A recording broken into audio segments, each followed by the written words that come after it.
On ITV4 now. And here are the middle classes really too posh to pay. The traditional image of the British middle class. Pleasant, polite, pillars of the community. And above all, honest. We'll make some chap a good wife one day. Oh, there's nothing to it, really. But fast forward to today, and that image couldn't be further from the truth. We're going to reveal what the modern middle classes really get up to. We'll meet people you thought you could trust. Like the gentlemanly building society manager who had his own plans for his customers' deposits. A large part of the money was spent on racing tipsters, I think 1.7 million. He had shares in a number of companies that owned race horses. The rebellious public schoolgirl who became Britain's most wanted woman. What was it like being a fugitive? It was fantastic. And the sweet suburban housewife who became a cat burglar by night. I'm so sorry to everyone, I really am.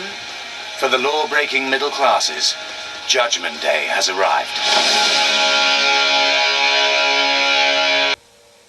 The middle classes spend a fortune educating their children privately. They hope they'll emerge well-mannered, well-spoken, and well on their way to a career in the respectable professions. But when it comes to falling on the wrong side of the law, even the most privileged upbringing is no barrier.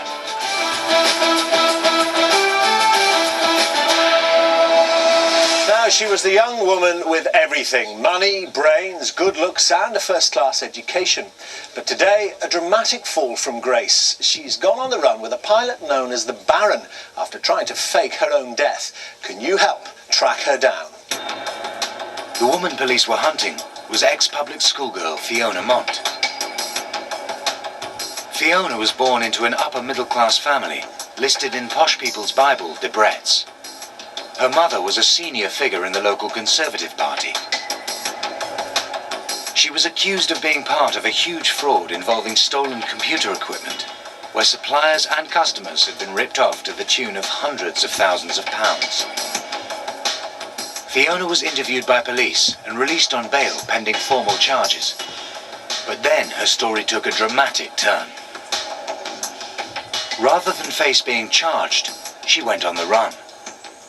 With her pilot friend, Graham the Baron Hesketh, she escaped to the continent. The police launched a massive appeal for information in the media. During the search of the flat, we in fact found these two wigs. As you can see, is a blonde one and a red head. And as we do not believe these were for her boyfriend's use, we believe they're for her use. It obviously shows that she can change her appearance. Why can't I see anything through the lens? So look through here. Fiona may have been from a well-heeled family, but she had a taste for bad boys. Graham the Baron Hesketh was a convicted drug smuggler. Together they would find love on the run.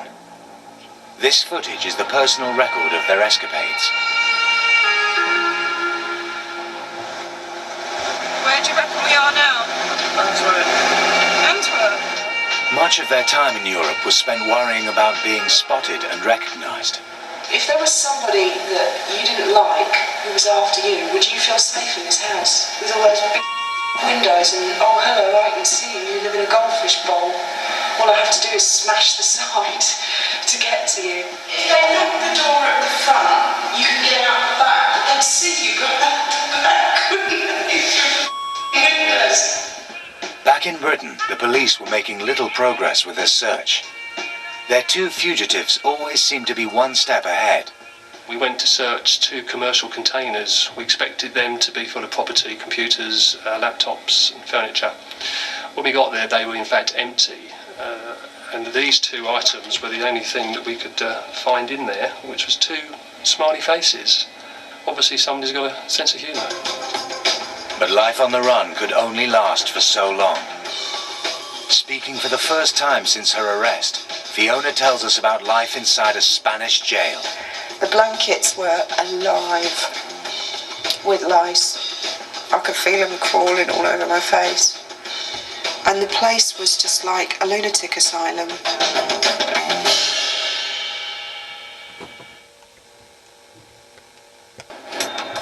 It was an alleged fraud involving stolen computers that brought ex-private schoolgirl Fiona Mont to the attention of police.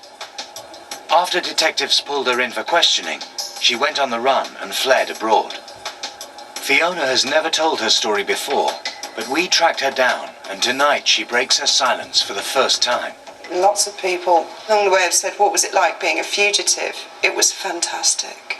It was brilliant, absolutely brilliant to be free of them. And I thought that's an end to it. Fiona had attended a £7,000 a year private school, but that's where her troubles started. Private school was horrible. They were definitely trying to mould us into a particular image, the same image. I was also very shy and very quiet, and it built and built and built and built, and it exploded when I was 14. Fiona's rebellion against her privileged upbringing eventually led her into the arms of convicted drug smuggler Graham the Baron Hesketh. On the run, she kept ahead of the police by staying on the move and sleeping in a caravan. With Hesketh, she travelled through Holland, France, and then Spain. When I asked him if he would come with me, he said yes, straight away, without hesitation. From our point of view, it's a love story. Back in the UK, police accused the couple of taunting them, sending letters poking fun at detectives working on the case, along with a fake cheque for £1 million. The latest back in England is that apparently we've been sending taunting emails to the police. The fact they were saying I was taunting them, it was quite the reverse. I wasn't. Police were trying to use the press to get a reaction because they might get a trace or a track on where we were, and I was adamant that I wasn't going to give them that. I wasn't going to give anything away. Fiona was so elusive, the media nicknamed her the Cat. But after 3 years on the run, she finally ran out of lives when Detective Constable Steve Skerritt caught up with her. Steve Skerritt came into Spain and had me arrested in Spain. Fiona was thrown into a Spanish jail to await extradition. The blankets were alive with lice. I could feel them crawling all over my face. And the place was just like a lunatic asylum. Just exactly what was it that I did that has justified or in any way excused this? I mean, are there crowds of people back in England cheering that I'm being arrested? After 40 days in jail, Fiona had a surprise visitor. And my name was called out on the tannoy, and this boy in jeans and a t-shirt said, who was there with court papers, he said, you're free to go. And I had to make him repeat it several times. I couldn't believe it. And he said, you're free to go. You can go home. It's still unclear why Fiona was released by the Spanish authorities, but British police say that somewhere along the line there was an administrative mix-up. Fiona has always denied her guilt, and to this day she's never been charged. Since being on the run, she and Hesketh have married and had 2 children, but memories of being a fugitive are still vivid. After a few weeks back, I thought, I'm a bit worried maybe they'll still come, so I'll ring them. So I rang the Chief Constable's office, and I spoke to a lady there, and she said, Fiona who? After all that.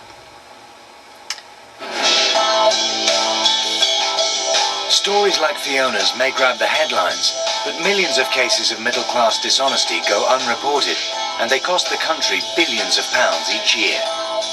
High on the list of offences are non-payment of fines, especially those issued by local authorities for illegal parking.